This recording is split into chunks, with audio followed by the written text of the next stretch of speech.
แต่ความเจ็บซ้ำข้างในใจ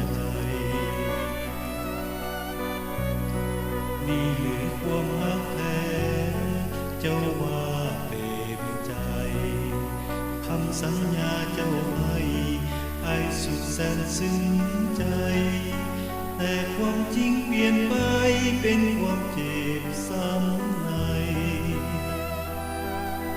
ทั้งที่ยังหวังเพียงเจ้าคนเดียว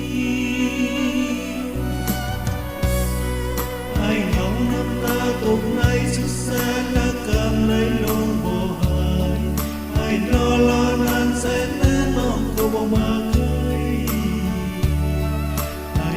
รอจนเป็นปีได้แต่รออย่างนี้ปล่อยเวลาสูญเสียไปจนสิ้นลม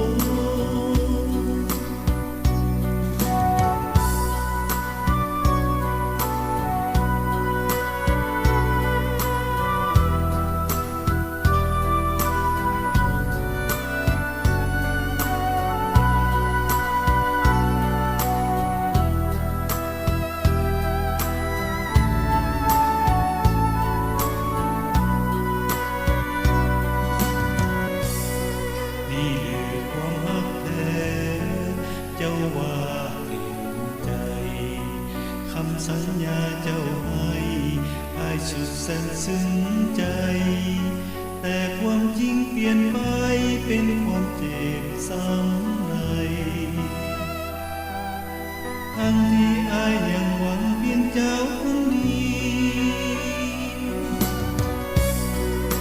เหงาน้ำตาตกในสุดแสนละกำไหลลงบ่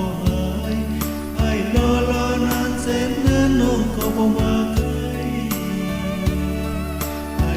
รอจนเป็นปีได้แต่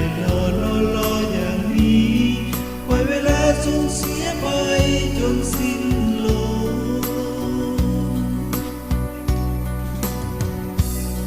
เหงาน้ำตาตกในสุดแสนละกำไหลลงบ่หายรอนานแสนนานน้องก็บ่มา